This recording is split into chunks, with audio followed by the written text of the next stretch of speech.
pessoal, tudo bem? Como estão os planos para os próximos dias? E como está o seu planejamento para a gestação? São inúmeros os desafios da maternidade. Desta forma, se preparar ao máximo para viver essa fase tão bela e plena, que envolve tanto a gestação quanto os primeiros dias do bebê, é fundamental.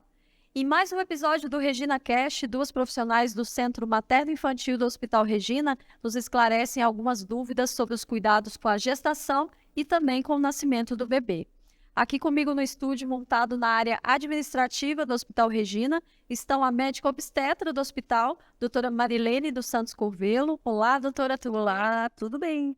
E também comigo a enfermeira coordenadora do Centro Materno-Infantil do Regina, enfermeira Karen Stu. Oi, Adri, tudo bem? Oi, pessoal.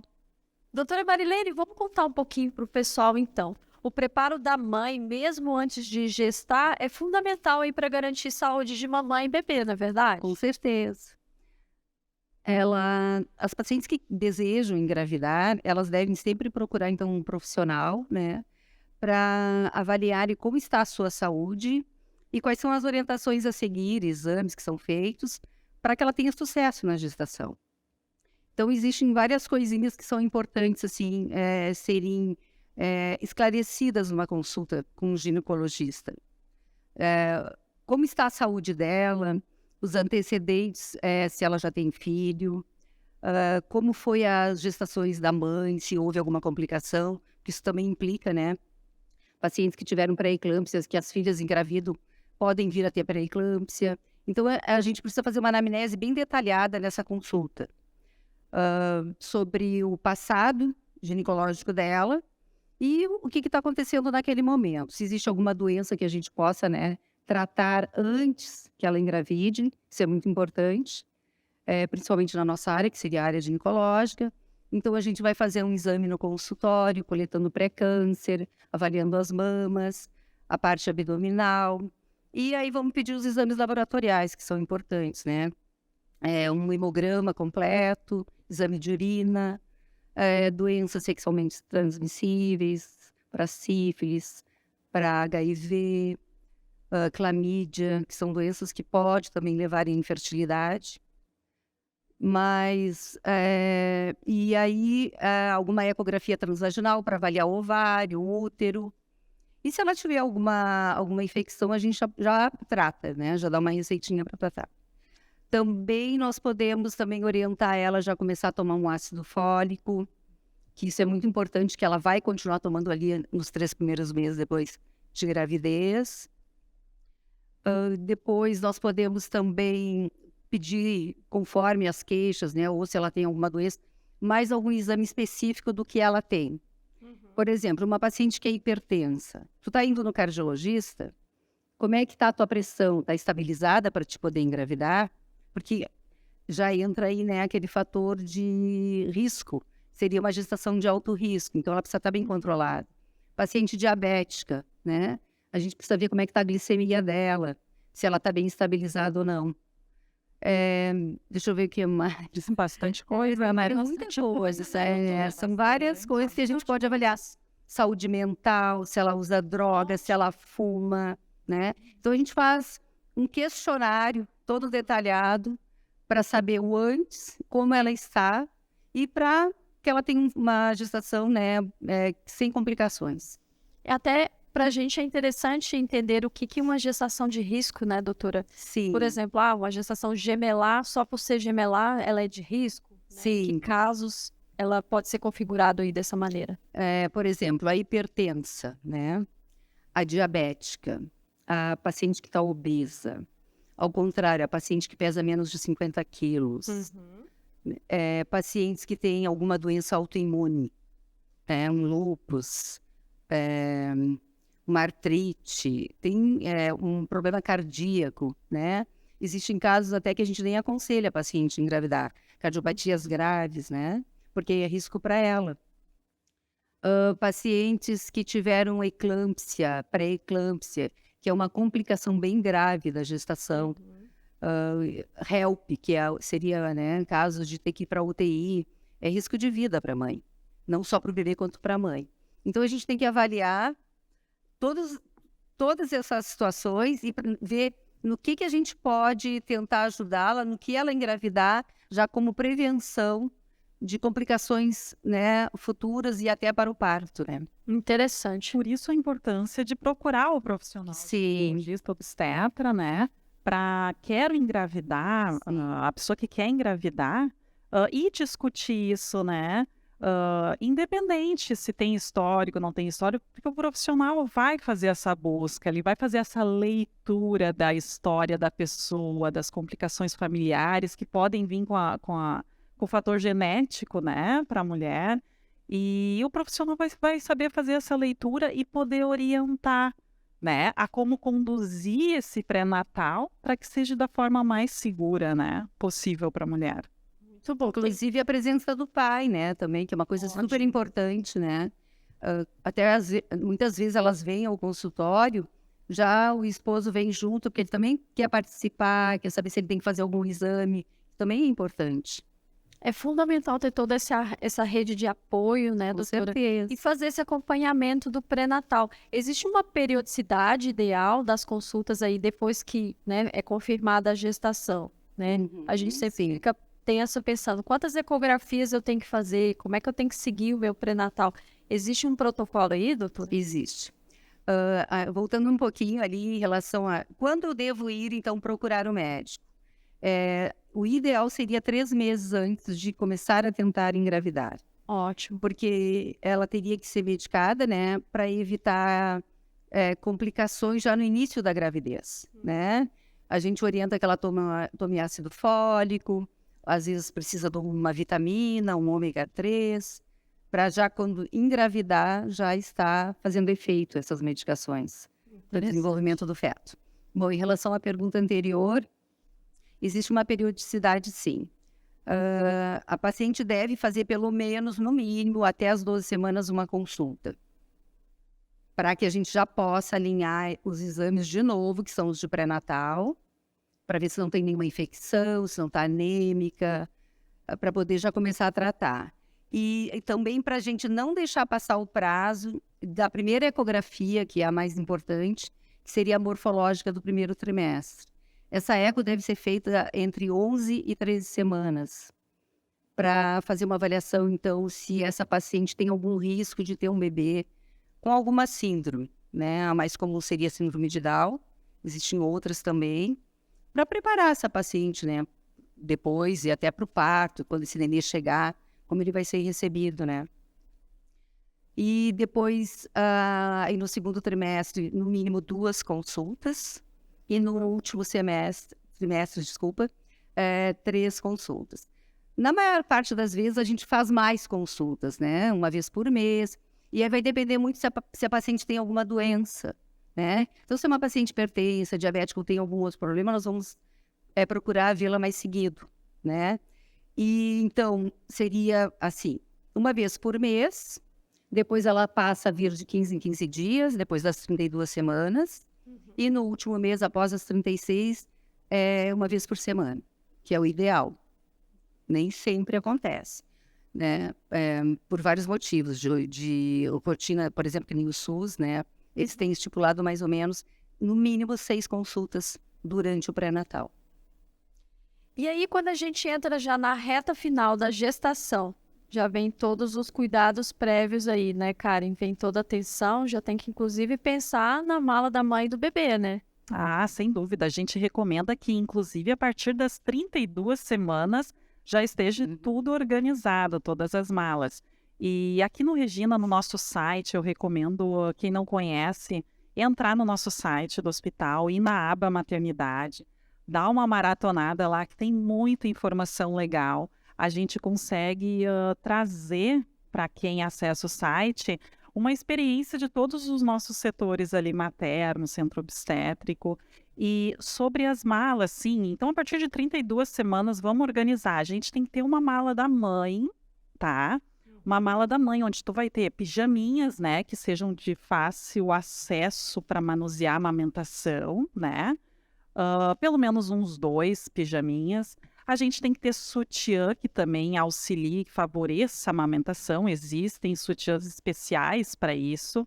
A gente precisa, por exemplo, que traga absorvente noturno, absorvente pós-parto. Agora, nas últimas vezes que eu conversei com mães, né, que ganharam o bebê aqui, elas passaram a indicar uma calcinha absorvente. Olha só.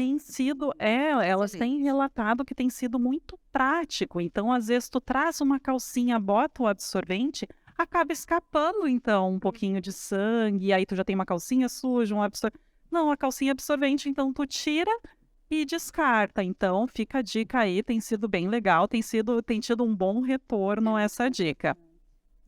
Tirando isso, produtos de higiene, né? É interessante trazer o shampoo, seu creme de cabelo, pasta dental, escova de dente. Não precisa trazer toalha, nós vamos fornecer. Não precisa trazer nada de higiene do bebê. A gente tem uma parceria com uma empresa que vai fornecer todos os cuidados, desde o nascimento Olha só. até a alta do bebê. Tirando isso, daí tem a mala do bebê, que pode trazer, então, tip-top, as roupinhas de acordo com a temperatura, né? Não vamos fazer uma sobrecarga, né, de roupa, porque, coitadinha dos bebês, eles sentem calor, né? Às vezes as mães têm necessidade de enrolar, né, bastante. Aí a gente vê a criança tá lá com uma temperatura mais elevada porque tem muita roupa. Mas tem a descrição completa dessas listas das malinhas.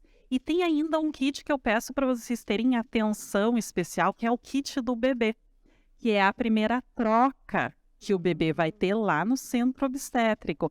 Então, é um kitzinho separado que tem que estar ali com a mãe no momento da internação. Ele é composto por 2 fraldinhas, um tip-top, uma calça, um bodyzinho e deu.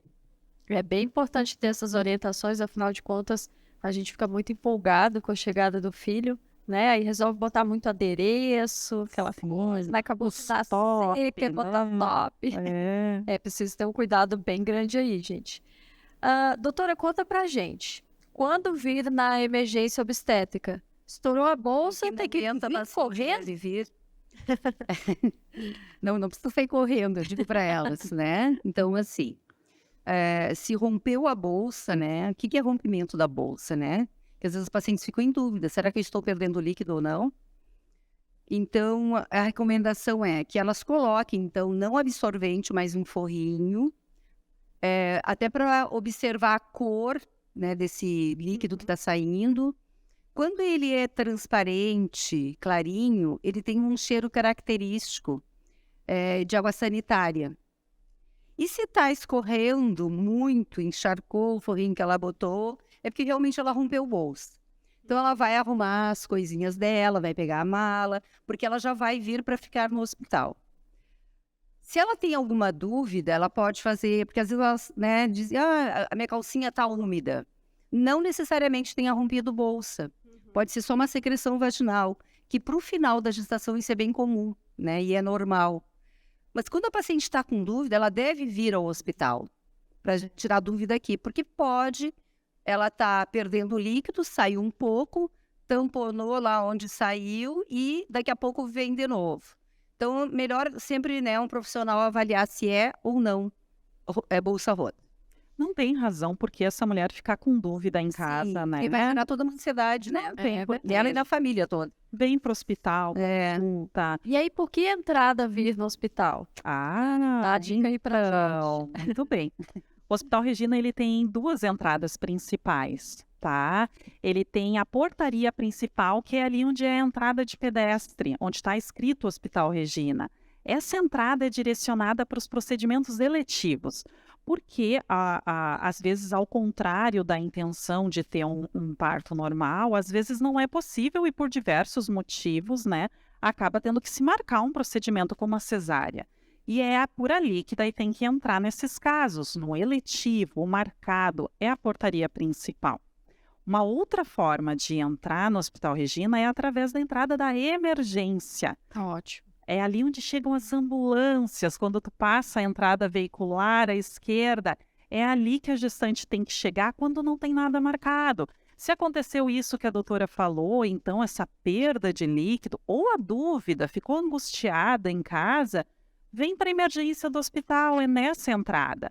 Ali você gestante, mulher, que precisa uma consulta gineco-obstétrica, vai se identificar e aquela ali só é a porta de entrada, não é ali o atendimento, né? Ali é a porta de entrada para o nosso centro obstétrico. Então, não se sinta constrangida em dizer, olha, eu preciso ir no centro obstétrico, porque ali é a porta de entrada de outras emergências e nós não estamos furando fila de nada, a gente só precisa chegar onde de fato é onde queremos chegar, que é o centro obstétrico.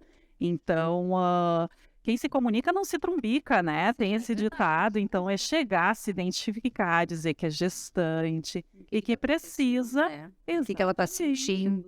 e que precisa uma consulta. Com certeza. Doutora, mas aí não estourou a bolsa, mas eu estou sentindo alguma contração. O que eu preciso verificar quando eu estou em casa em relação a isso para saber se eu estou ou não entrando em trabalho de parto? Assim, existe, em relação ao trabalho de parto, anteriormente ao trabalho de parto, existe uma fase que a gente chama de fase latente. Essa fase latente, ela não tem um tempo determinado. Tu pode começar a ter algumas contrações. O que é a contração? É quando a nossa barriga fica bem dura, né? A gente percebe isso. E a dor é meio relativa, porque assim, em algumas mulheres elas referem de um jeito e outras de outro. Então, algumas dizem, estou com dor nas costas, na região lombar, que vem para frente, que desce. Outras referem que tem dor só embaixo do ventre. Algumas têm, juntamente com isso, algum escape vaginal ou um sangramento, né? Então, pode ser que ela já esteja começando, então, a dilatar o colo. Nesse momento, ela vai perceber que essa dor, ela vem, ela se intensifica e depois ela vai diminuindo gradativamente. Aí ela vai dar uma controlada. Deu essa dor agora. Daqui a meia hora deu outra dor. Isso é a fase latente, ela não está em trabalho de parto. Mas ela percebe que aí a dor vai ficar cada vez mais frequente e mais intensa, né? Então, começou de 15 em 15, de 10 em 10, né? E aí, junto com isso, pode estar acontecendo, então, essas perdas via vaginal. Uma secreção tipo clara de ovo, alguma raiazinha de sangue, é porque o colo está tentando abrir ou já está, né, com o orifício aberto. Nesse momento, ela pode vir fazer uma avaliação. Não necessariamente ela vai ficar no hospital, já vai ser internada. Mas ela também vai se tranquilizar, porque o médico vai avaliar, vai orientar. Se ela quer um parto normal e está tudo bem, às vezes ela pode até ir para casa e voltar mais tarde. E se ela já está em trabalho de parto, o que é considerado trabalho de parto? Quando ela está, então, com essas contrações, 3 dores a cada 10 minutos, e essa dor dura 1 minuto. São dores fortes. E aí, provavelmente, ela já vai estar com uma dilatação de 3, 4 centímetros, e aí ela já tem que ficar no hospital para acompanhar o trabalho de parto, porque ali está iniciando o trabalho de parto. O que acontece, às vezes, é o que a gente chama de falso trabalho de parto, em que as pacientes, elas têm dor, né, essas contrações, mas dura 10 segundos, 15 segundos, por alguma hora, 2 horas, e daqui a pouquinho aquilo passa total. Passou, né? Aí elas vêm aqui, a gente avalia, orienta e libera. Aí ela vai para casa mais tranquila, às vezes até entendendo melhor o que em que momento ela deve retornar ao hospital. Muito interessante. E aí, quando chega, então, no hospital, Karen, eu já estou aí com esse início da dilatação, como a doutora nos colocou. O que a mamãe pode fazer? Pode caminhar? Pode pedir um analgésico? Muito bem. Pode fazer. Vamos imaginar, então, que ela recebeu toda essa orientação, ouviu o nosso ReginaCast, né? Está muito bem orientada, né? Que quando tiver 3 contrações em 1 minuto, ela já está em trabalho de parto, em 10 minutos, desculpa. 3 contrações em 10 minutos, então, e com algumas perdas, ela pode vir no hospital. Chegou no hospital na nossa emergência, foi encaminhada para o centro obstétrico. Aí, então, a equipe de enfermagem vai acolher essa mãe, né? Se necessário, o acompanhamento do obstetra de plantão, que o obstetra fica 24 horas de plantão ali. E aí, a gente vai para o pré-parto, né? Aí é bem como a doutora explicou. pode vir ser um falso trabalho de parto e ela ser liberada com todas as orientações para retornar quando for preciso, ou então ela está em trabalho de parto e então essa mãe ou acompanhante vão para a nossa sala que é chamada de pré-parto. E aí ali a gente vai dar todo o apoio necessário para a continuidade dessa dilatação, desse trabalho. Ou seja, vai ter bola, ela vai poder caminhar livremente, ela vai poder tomar um banho que ajuda bastante a relaxar, ela vai poder fazer uso de massageador, musicoterapia, pode trazer a sua lista de música, a gente tem caixinhas de som para ajudar, né? Escutar a música que gosta durante esse período, porque a gente não tem como definir quanto tempo ela vai ficar ali, né, em trabalho de parto. Enfim, tudo que precisar, tudo que a gente puder ofertar naquele momento, a gente tem o cavalinho, pode ser feito em inúmeras técnicas para aliviar a dor da paciente, né, da mamãe. Interessante. Doutora Marilene, o Hospital Regina sempre respeita o plano de parto da mamãe, né? As escolhas dela dentro das possibilidades de saúde, claro. Sim. No caso, por exemplo, da episiotomia, explica pra gente o que é esse procedimento, em que casos geralmente ele é realizado. Sim.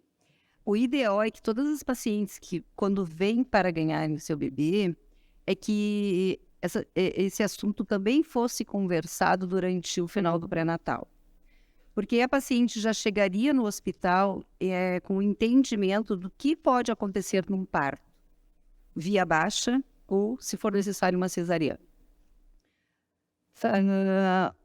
Em relação à episiotomia, a episiotomia é um corte, né, que é feito na região do períneo da paciente, geralmente médio-lateral, do lado direito ou do lado esquerdo, no momento em que o bebê está nascendo, no período expulsivo, ou seja, o bebê já está quase saindo e, se for necessário fazer, a gente tem que comunicar à paciente, né, e dizer para ela, olha, vai ser necessário para ajudar o bebê a sair mais rápido. Por exemplo, um bebê que possa estar entrando em sofrimento fetal, ou que está em sofrimento fetal por um período expulsivo mais prolongado, exemplo, né? Então, nós precisamos tomar uma atitude, mas nós vamos comunicar a essa mãe, né, o porquê que a gente está fazendo. Dificilmente essa mãe vai se negar e vai dizer, não, não faço, né? No caso de ter que passar algum instrumento, né, um fórceps, também nós precisamos fazer uma epísio, que é para evitar complicações. Quando não se faz uma epísio e ela é necessária, se torna necessária, nós podemos ter complicações como lacerações em vários lugares na região genital da paciente, na vagina. E isso, dependendo para onde lacerou, por exemplo, uma laceração mediana, em que abre até a região anal da paciente, isso pode ter consequências graves futuramente. A gente tem como consertar, vamos dizer assim, sim, né? Vai ter que levar pontos, vamos ter que fechar, mas são complicações, graças a Deus, nós não temos tido. Mas a mãe precisa entender isso. Para evitar complicações para ela, futuramente. E uma coisa que, né, então assim, ó, cada vez mais temos feito menos episiotomia, né? A gente protege o períneo no momento que o bebê está nascendo, né? Uma proteção. Esse período expulsivo, se o bebê tá tudo bem com o bebê, né? Não precisamos fazer tudo correndo, né? Temos o tempo da mãe respirar, ela fazer a força e para o bebê sair sem que precise fazer o corte, para que seja um parto bacana, né? Legal que a mãe fique feliz também, né? E é importante lembrar também que o Hospital Regina tem o plano de parto no site. Isso, né? Ou seja, a gente tem um plano de parto lá para ler. Ele foi feito com muito carinho, com revisão da doutora. A doutora ajudou a construir esse plano de parto. E nós falamos sobre esse assunto e outros, né? Algumas rotinas. E as mães, elas têm muito medo de que suas vontades não sejam respeitadas dentro do ambiente hospitalar, né?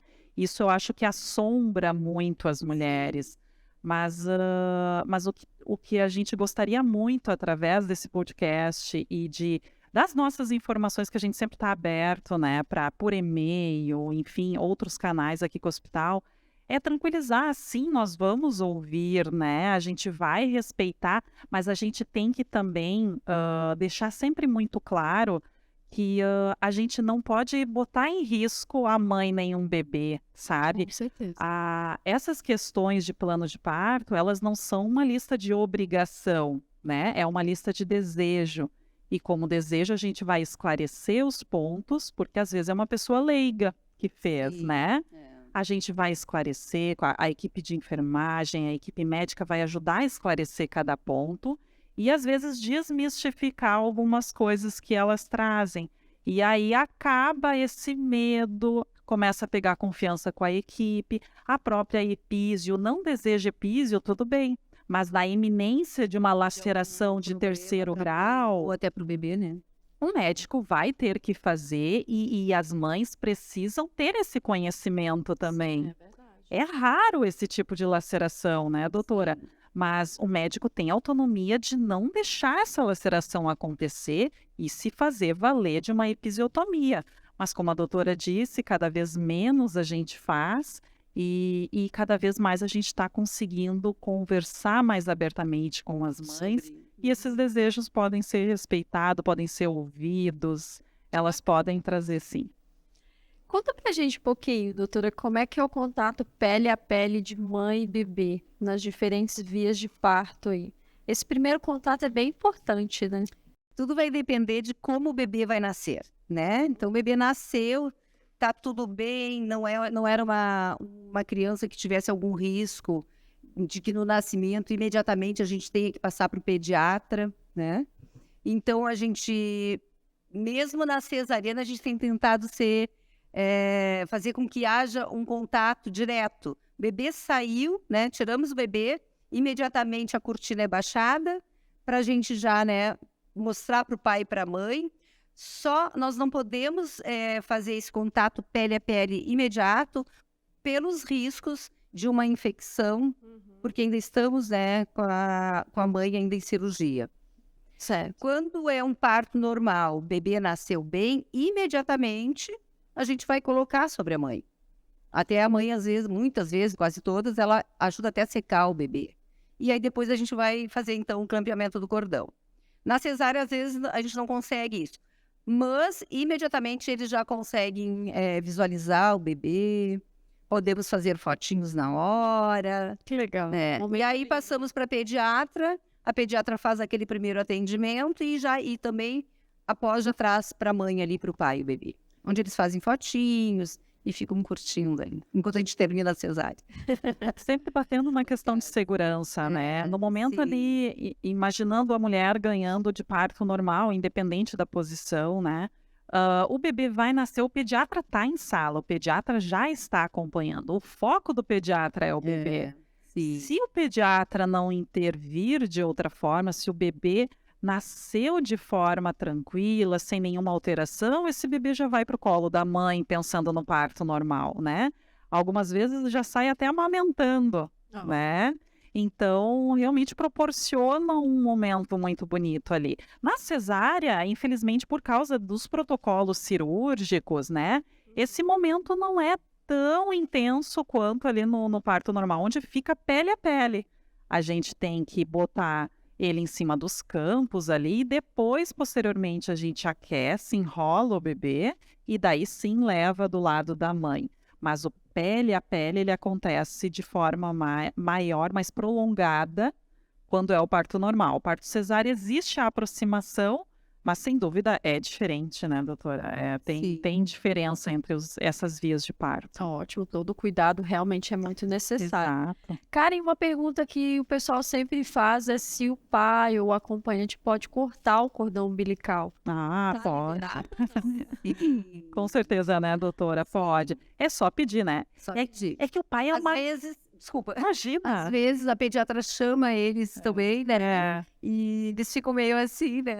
Nem sabe se vão, se não vão. O pai, inclusive, é uma incógnita pra gente, porque às vezes ele nem acordado está ali, né? Ele não aguenta um sangue e tal e desmaia, mas tá tudo bem, tá, Mas gente? nós temos visto, assim, ó, partos lindos em relação aos pais, principalmente os pais que acompanham o pré-natal. Por isso que eu falei lá no início que eu acho super importante, né, que o pai acompanhe. Se entende que muitas vezes eles não conseguem, porque estão em horário de trabalho, mas pelo menos algumas consultas, né? Seria interessante que eles participassem, sim, de pré-natal. E aí eles chegam no parto e é muito bonito, assim, as lágrimas correndo, a emoção deles, a gente vê muito isso. Ai. Bacana. Doutora, e quando o bebê precisa de um atendimento aí mais especializado, por exemplo, necessita da UTI neonatal, acho que é bom a gente destacar que aqui no Regina a gente tem toda a estrutura para Sim, fazer já esse excelente. encaminhamento, né? Sim, temos. Um bebê que já... Quando a gente vai para a sala de parto, a gente já passa o caso para a pediatra que vai atender na sala, né? Se tem algum risco, se o bebê está em sofrimento fetal, né? E aí ela já contata com a UTI em caso de nenês prematuros, né? Até as 34 semanas, as pediatras do plantão atendem os bebês. Até as 34 semanas, a UTI NEL fica responsável pelo atendimento em sala de parto. Então, por exemplo, se eu tenho um nenê que vai nascer com 33 semanas, a médica do plantão da UTI vem já atender esse bebê, porque esse bebê vai precisar ir para a UTI. Então, ela já faz o atendimento para poder levar para lá. Quando é acima das 34 semanas, então a nossa pediatra do nosso plantão vem e avalia. Se for necessário, então ela encaminha para a UTI.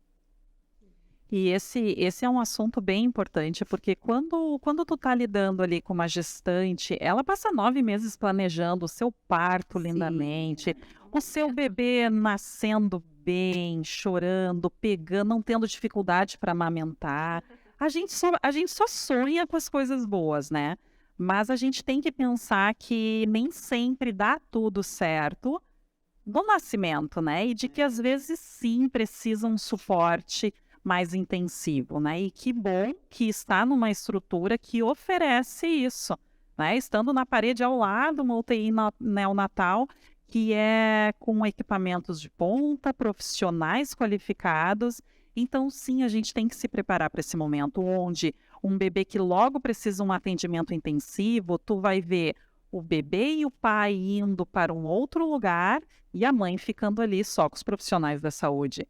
E a gente tem que dar aquele apoio psicológico, a gente tem que fornecer todo esse apoio que a mulher precisa, mas esse é um desfecho que pode acontecer sim. Felizmente, não é a maioria, é a minoria. Felizmente. Porém, é algo que normalmente isso não é ensinado, não é falado, parece que tu está querendo atrair isso. Mas não, isso é algo que a gente tem que pensar. Precisa ser discutido. Essas precisam ser orientadas durante o pré-natal. Eu sempre falo para as minhas pacientes que tanto o pré-natal quanto o trabalho de parto e o parto pode ser uma caixinha de surpresa, né? A gente sempre torce que vá dar tudo certo, o final feliz. Mãe e bebê sempre bem, né? A melhor coisa que tem é o bebê no colo, chorando. Mas para que isso aconteça, precisa fazer um bom pré-natal, precisa estar no hospital onde, né, tenha todos os recursos, em relação, então, né, à questão obstétrica, à questão pediátrica. Eu acho que isso é muito importante, a questão de termos uma UTI onde nós vamos ganhar os nossos filhos. E falando em estrutura, doutora, acho que é importante destacar que os nossos obstetras plantonistas estão todos preparados para receber essa mamãe, né? Porque muitas vezes a mãe faz todo o acompanhamento com o médico e depois ela encontra outro plantonista aqui, mas estão todos cientes, né? Dos cuidados, de todo o carinho, de receber bem essa mãe aqui no Regina. Com certeza, precisamos fazer um bom trabalho. E acolher principalmente, né? E entender que essa vulnerabilidade que às vezes o sistema impõe, né? Fez todo o pré-natal, criou o vínculo com o médico, ganha com o outro. Essa mulher vem fragilizada, né? Mas a a gente quer deixar claro também que elas vão ser acolhidas e vão ser atendidas por profissionais que são muito competentes e reconhecidos na sua área, né?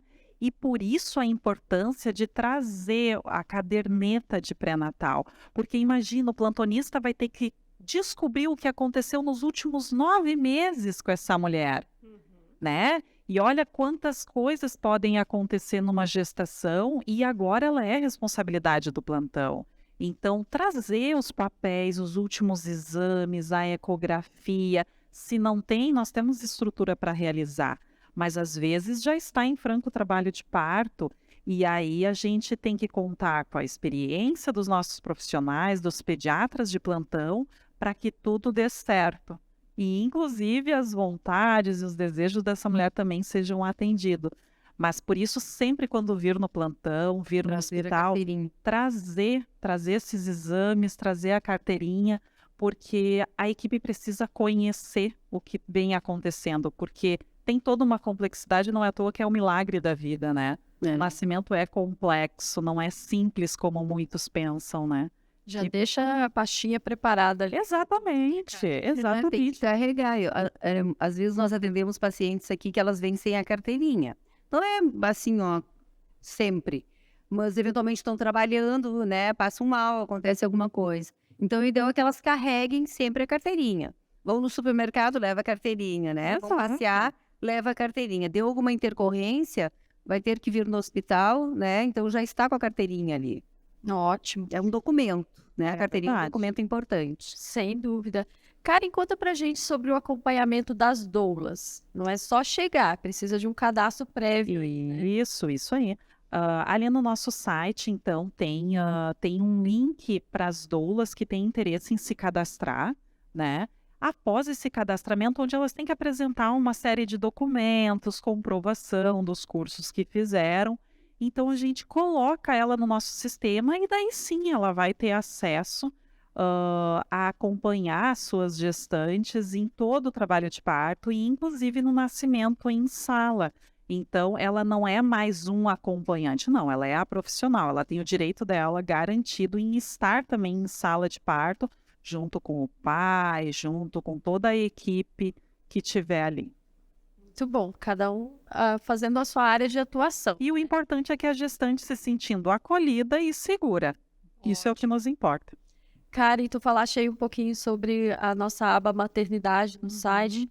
E tem uma coisinha mais fofinha do mundo que eu recomendo todo mundo entrar lá para dar uma olhadinha, que é o banho japonês. Conta pra gente o que é o banho japonês. O banho japonês, então, muitos pais acabam filmando esse banho ali, né, quando tá internado aqui na maternidade. O banho japonês, ele é uma técnica simples que é enrolar o bebê numa fraldinha toalha, né, num paninho fininho e botar ele dentro da água, ter a quantidade na banheira da água suficiente para ficar só a cabecinha assim de fora. E ele nessa posição toda encolhidinha, bem amarradinha nesse paninho, ele vai relaxar, porque isso vai lembrar o útero da mãe. Então, não precisa choro e escândalo na hora do banho, né? Existem técnicas que ajudam o bebê a relaxar. E a técnica do banho japonês é uma delas, que o primeiro banho que a gente faz aqui no Hospital Regina é com 24 horas de vida, né? Isso é importante, que é para toda a questão do equilíbrio da temperatura do bebê, né? E da absorção ali do vernix. Então, a gente faz com 24 horas e o banho ajuda a relaxar depois. Então, o bebê, alguns até chegam a dormir durante o banho. Fofo, né? É fofo demais. Recomendo prestarem bem atenção, pegarem todas as dicas com as meninas da maternidade para conseguir fazer depois isso em casa. Sim. Doutora, conta pra gente como é que é direcionada a recuperação da mãe nos casos de parto via vaginal ou via cesárea. Existe um tempo de internação, geralmente aí? Sim. Quantos dias? Conta pra gente. Nós deixamos as pacientes durante 48 horas no hospital, a parte do parto. Isso é importante para, principalmente, as mães primigênitas, que é o primeiro filho. Porque elas têm todo esse acompanhamento e ajuda, né, que é o acolhimento do pessoal da enfermagem, na hora de amamentar, na hora de elas aprenderem muitas vezes como fazer a pega do bebê, e a questão das medicações, né, para que elas se sintam confortáveis nas primeiras horas ali para poder lidar com o bebê. Então, ficam 48 horas, quando está tudo bem, que não tem nenhuma intercorrência, elas são liberadas, orientadas a fazerem as revisões, parto normal em 7 dias, cesariana até 10 dias. Aí ou voltam para o seu médico depois, ou vêm no hospital, se tiver alguma intercorrência, entre esses dias da alta até a revisão, então. Karen, uma dúvida muito frequente do pessoal, falando aí em primeiras horas do bebê, é sobre a visita ali no vidro do berçário, né? Então, a gente toma todos os cuidados, né? Afinal, a gente está em ambiente hospitalar, mas dá para ver a carinha do bebê ali. E a gente entende que não é só a mãe que entra em trabalho de parto, né? A família toda entra num circuito de ansiedade ali, né? Sim, claro, pode vir. Então, pode vir até o hospital. Lembra que eu falei que são 2 entradas, né? Uma é a emergência e a outra a portaria principal. É na portaria principal, daí quem quer vir ver o bebê, é nessa portaria principal que tem que vir, se identificar, dizer que é familiar e que veio olhar o bebê no vidro, no berçário. E aí a portaria ali vai orientar, vai ligar para o centro obstétrico para saber se já está quase nascendo, porque eles que vão administrar ali. Normalmente pode encaminhar até 10 pessoas, olha, bastante gente pode vir.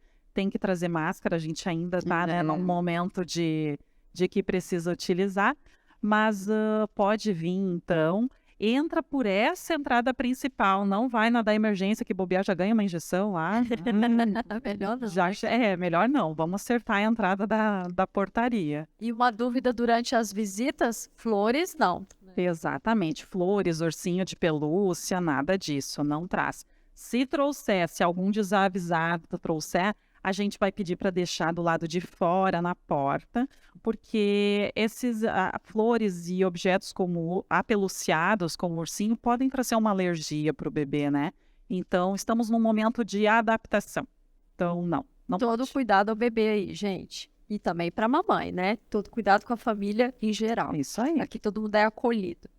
Eu quero, então, agradecer a participação da médica obstetra do Hospital Regina, doutora Marilene Curvelo. Obrigada pelas suas informações aqui para a gente, doutora. Ok, eu que agradeço a oportunidade de fazer alguns esclarecimentos aí para essas mamães e que elas venham, né, ganhar aqui conosco.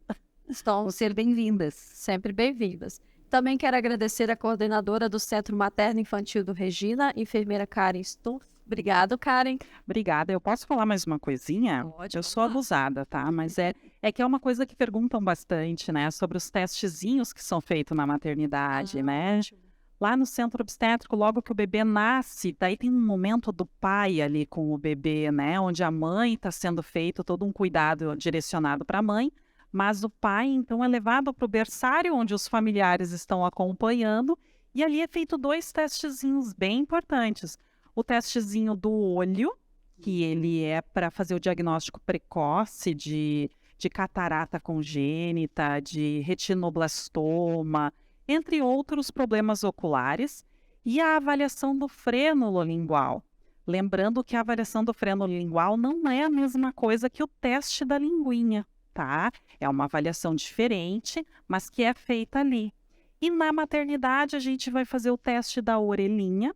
Aí tem algumas particularidades frente ao convênio, que é legal dar uma consultada antes, ou vai ser orientado quando estiver aqui no hospital. E o teste do coraçãozinho, são os testes que nós realizamos aqui no hospital. E bastante gente mamães perguntam sobre o teste do pezinho. Como a doutora falou, fica 48 horas. E nesse período tu ainda tem sangue materno no bebê, e isso pode dar alteração no teste do pezinho. Então, o teste do pezinho tem que ser feito um pouquinho mais para frente, ali do 3º ao 5º dia de vida, e aí não está mais internado no hospital. Mas se estiver, aí sim pode ser realizado no laboratório aqui no hospital. Muito bom esclarecer essas dúvidas. Então, gente, obrigada aí para quem nos acompanhou em mais um episódio do Regina Cash. A gente volta em breve com muito mais informação sobre saúde e bem-estar. Tchau, tchau!